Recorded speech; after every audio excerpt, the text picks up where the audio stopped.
Assalamualaikum Pak Wali. Waalaikumsalam warahmatullahi wabarakatuh. Terkait dengan pidato dan semangat dari Bapak Presiden RI Pak Joko Widodo tentang kesiapan SDM Indonesia, yang mana Pak Presiden selalu mengatakan kita sedang mewujudkan masyarakat SDM kita yang unggul, Indonesia maju dalam menyongsong 100 tahun Indonesia merdeka. Kira-kira seperti apa pandangan Pak Wali Kota tentang hal ini? Baik, terima kasih. Pertanyaan sangat baik, sangat bagus. Apa yang disampaikan Bapak Presiden itu juga berdasarkan sebuah penelitian, yaitu yang dilakukan oleh sebuah konsultan McKinsey tahun 2012 yang menyebutkan bahwa Indonesia di tahun 2030 ini akan mampu berpeluang untuk menjadi negara maju ekonomi dunia. Bahkan diperkirakan peluang itu kita bisa masuk sebagai satu dari 7 anggota kuat ekonomi dunia. Dan pada saat itu 2012 penelitian dilakukan, itu Indonesia baru saja masuk ke dalam anggota G20. Kemudian di dalam perjalanan 2012 hingga 2020 yang lalu, dari laporan-laporan keuangan baik di nasional maupun juga oleh evaluasi lembaga keuangan di dunia, bahwa peluang kemajuan Indonesia untuk menjadi negara maju itu bahkan di 2045 itu kita berpeluang untuk menjadi ranking 4 dari 7 negara kuat ekonomi dunia. Dan ini juga disampaikan beberapa waktu yang lalu Ibu Menteri Keuangan kita, bahwa peluang kita Indonesia di dalam pengamatan ekonomi nasional, ekonomi internasional, kita mempunyai peluang untuk menjadi ranking 4 dari 7 kuat ekonomi dunia. Bagaimana kita bisa merebut peluang itu? 2030 kita masuk ke G7, 2045 genap 100 tahun Indonesia merdeka, kita akan berpeluang menjadi ranking 4 dari 7 negara maju ekonomi dunia. Maka McKinsey mengatakan peluang itu akan mampu kita raih dan kita rebut bila mana kita merubah strategi pembangunan, yaitu dengan kekuatan selama ini kita membangun bangsa dan negara ini dengan kekuatan sumber daya alam, diubah yaitu dengan menjadikan sumber daya manusia yang unggul sebagai modal utama dan didukung oleh sumber daya alam yang melimpah. Sekali lagi, tentunya peluang tersebut harus kita perjuangkan. Harus kita bersama-sama membangun sebuah kekuatan. Maka kita harus menjadi tim yang kuat, tim yang solid, membangun generasi yang ada di tangan kita hari ini, yang kelak mereka akan menjadi SDM yang unggul, baik di dalam modal pembangunan maupun juga pemimpin masa depan untuk bangsa dan negara ini. Yang menjadi pertanyaannya, siapa mereka hari ini? Maka mereka adalah anak-anak yang sedang ada di tangan kita, yaitu anak di bangku sekolah SMP, anak-anak yang ada di bangku sekolah SD, maupun juga anak-anak yang berada di PAUD. Inilah generasi milenial kita, generasi yang akan mempunyai tugas dan tanggung jawab merebut peluang untuk kemajuan bangsa ke depan. Tugas kita hari ini adalah bagaimana kita mempersiapkan mereka, membimbing mereka, memotivasi mereka agar mereka mampu menjadi generasi yang unggul sebagaimana yang kita butuhkan, bangsa dan negara ini butuhkan ke depan nanti. Oke, Pak Wali, terkait dengan tagline dari Pak Presiden tadi tentang SDM unggul dan Indonesia maju di usia 100 tahun kemerdekaan Indonesia, tentu ada hal-hal yang harus dilakukan oleh para pendidik di negara ini. Kira-kira apa saja yang harus dilakukan oleh seorang guru, seorang kepala sekolah dalam mewujudkan keinginan kita bersama untuk generasi yang unggul ini? Baik, apa saja langkah-langkah dan strategi kita agar anak-anak yang ada di tangan kita hari ini, baik di tingkatan PAUD, SD, dan SMP, yang tadi 25 tahun ke depan, mereka lah yang akan menjadi pemimpin negeri ini, mereka lah juga yang akan menjadi modal pembangunan dalam segala bidang. Maka oleh sebab itu, hari ini kita baru saja melakukan rotasi atau penyegaran kepada sekolah-sekolah yang ada di bawah kewenangan pemerintah kota, yaitu PAUD, SD, SMP. Kemudian perlu kami jelaskan juga di sini bahwa kepala sekolah adalah guru yang diberi tugas tambahan ya untuk memimpin sekolah. Jadi selama ini ada pemahaman yang keliru. Kalau sudah jadi kepala sekolah kemudian kembalikan ke jadi guru biasa, itu dianggap mereka dapat hukuman. Ini adalah hal keliru. Jadi kepala sekolah, kami tegaskan lagi, adalah tugas tambahan dari guru. Baik,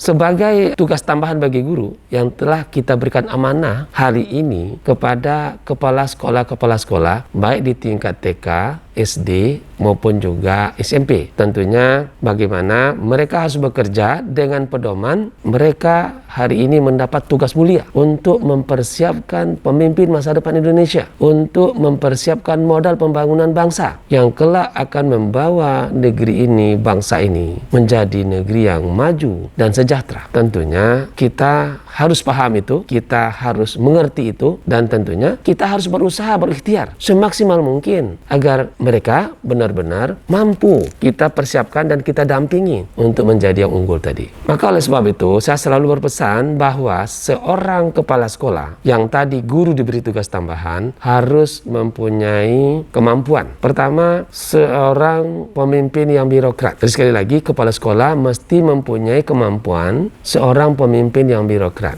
Apa maksudnya? Mereka harus menjalankan penyelenggaraan pendidikan dengan berpedomankan kepada regulasi-regulasi yang ada, baik aturan undang-undang, peraturan pemerintah, dan sampai kepada peraturan menteri, dan bahkan tentunya Perwako ataupun Pergub, itu jadi pedoman. Intinya penyelenggaraan pendidikan agar kita selamat, maka tetap menjalankan semua kegiatan dengan berpedomankan kepada regulasi. Ini seorang pemimpin yang birokrat. Kemudian kita juga menuntut mereka menjadi seorang manajer. Seorang manajer yang berpikir dan selalu orientasi berpikirnya dua saja. Pertama, kualitas. Yang kedua, profit, untung. Bila mana mereka mampu memproduksi hasil dari industrinya, diminati di lapangan dengan kualitas yang baik, maka dia akan dapatkan keuntungan. Kenapa? Karena hasil dari industrinya mereka laku di lapangan. Maka oleh sebab itu, kepala sekolah tadi harus mempunyai kemampuan untuk menjadi seorang manajer. Artinya, lembaga pendidikan itu, PAUD, SD, SMP, ini adalah sebuah industri sumber daya manusia. Maka sekali lagi, kepala sekolah harus mampu membangun tim kepala sekolah, guru-guru, dan semua penyelenggara sekolah dalam pemikiran yang sama, ya kan, agar sehingga mereka mampu menyelenggarakan pendidikan tersebut dengan menghasilkan anak-anak yang bermutu, anak-anak yang unggul, sehingga itu menjadi pondasi yang kuat. PAUD, SD, SMP ini adalah lembaga pendidikan industri SDM yang menjadi pondasi dari berikutnya nanti membangun menara yang besar, yang tinggi dan megah. Sekali lagi, lembaga pendidikan dasar adalah pondasi yang kuat untuk membangun menara-menara ke depan yang kita harapkan. Maka oleh sebab itu, ini harus modal utama yang kita mintakan kepada para guru yang telah kita beri amanah sebagai tugas tambahan sebagai kepala sekolah. Kemudian apa yang harus mereka lakukan? Maka kita minta mereka, kita motivasi mereka, para kepala sekolah tadi, dengan teamworknya, dengan super timnya di sekolah itu, mereka kita harapkan menjadi pemimpin yang visioner. Pemimpin yang berpikir bahwa apa yang mereka akan lakukan hari ini, siapa anak-anak yang ada di tangan mereka hari ini adalah mereka nanti yang akan membangun bangsa dan negara ini untuk 25 tahun ke depan. Maka mereka sudah harus berpikir seperti itu. 25 tahun ke depan itu adalah kita berada di era kemajuan yang luar biasa. Kalau sekarang kita berada di revolusi industri 4.0 dan kemajuan pada saat 25 tahun akan datang, 2045 itu, dunia ini akan lebih canggih dari kondisi kita sekarang. Maka oleh sebab itu, kepala sekolah kita harapkan menjadi seorang pemimpin, seorang manajer yang visioner. Kemudian ditambah dengan kemauan, ya kan, niat tulus dan ikhlas, ya, bekerja keras, bekerja cerdas, bekerja ikhlas, agar mereka betul-betul menjadi pemimpin yang mampu mendidik, membimbing, dan memotivasi SDM tadi untuk menjadi unggul. Mereka haruslah kreatif dan inovatif. Jadi kata kuncinya 3 hal, mereka harus menjadi pemimpin yang visioner, pemimpin yang kreatif, pemimpin yang inovatif. Terus langkah ke depan seperti apa yang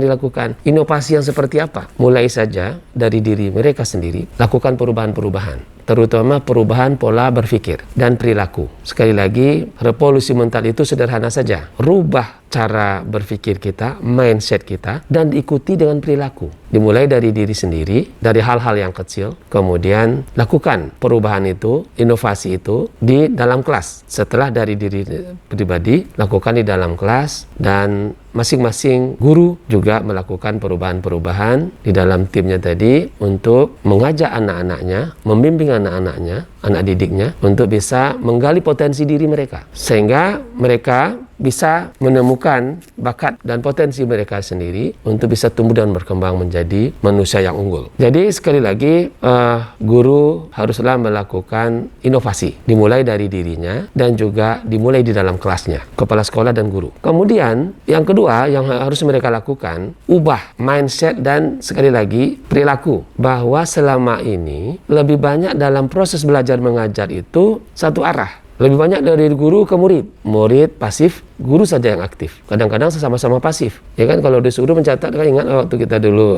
di sekolah kan, disuruh mencatat aja ke depan. Guru pasif, murid pasif. Tidak, ini harus diubah. Guru lebih banyak menjadi pembimbing, menjadi motivator, memotivasi anak-anak. Dan tentunya dengan cara ini, komunikasi dua arah. Guru, murid, murid, guru. Maka di setiap pertemuan harus ada tematik, ada problem. Kemudian cari solusi bersama. Jadi bagaimana komunikasi dalam proses belajar dua arah, murid dan guru, ini intinya adalah problem solusi. Inilah bagaimana kita harus melakukan perubahan. Nah, di samping tentunya kan kurikulum 13 yang sedang kita kerjakan sekarang, pedoman dalam proses belajar mengajar, ini dengan diperkuat dengan proses belajar dua arah tadi, ini akan lebih cepat anak-anak bisa menemukan potensi dirinya. Yang kedua, yang ketiga, yang terakhir adalah jangan belenggu anak-anak di dalam kelasnya. Maka oleh sebab itu, bawalah anak-anak ke alam, ya kan, belajarlah dengan alam. Ini juga sesuai dengan perintah Islam ya, Iqra, bacalah. Apa yang kita baca? Ya kan, alam terkembang. Orang Melayu mengatakan alam terkembang menjadi guru. Alam yang terdampar, alam yang terhampar di depan kita semua, ini adalah kitab, ini adalah buku, ini adalah ilmu yang harus kita baca. Literasi yang lebih luas, lebih memahami. Bagaimana kita juga memotivasi anak-anak dengan kita bawa anak-anak ke alam. Mereka akan bisa membaca dalam banyak hal, sehingga dari apa yang mereka baca, mereka akan mendapatkan ide, mereka akan mendapatkan gagasan. Ide dan gagasan ini hendaklah didorong oleh guru-guru, oleh kepala sekolah agar dituliskan. Ide, jadi baca, lahir ide, lahir gagasan, ide dan gagasan dituliskan, kemudian dirancangkan menjadi sebuah kenyataan dan kerjakan. Setelah dikerjakan, baca lagi, evaluasi lagi. Inilah yang dimaksud dengan literasi secara komprehensif. Sekali lagi, insya Allah, bila mana sekolah-sekolah melakukan perubahan-perubahan, dimulai dari perubahan-perubahan yang kecil dari dirinya sendiri, kemudian di dalam kelasnya, kemudian bagaimana membimbing anak-anak untuk bisa menemukan potensi dirinya, memotivasi agar mereka bisa kreatif dan inovatif juga di dalam menjalankan kehidupan. Insya Allah, anak-anak yang ada di tangan kita hari ini akan mampu kita siapkan untuk menjadi modal pembangunan ke depan dan juga menjadikan pemimpin masa depan yang akan merebut peluang Indonesia maju di 2045 100 tahun Indonesia Merdeka.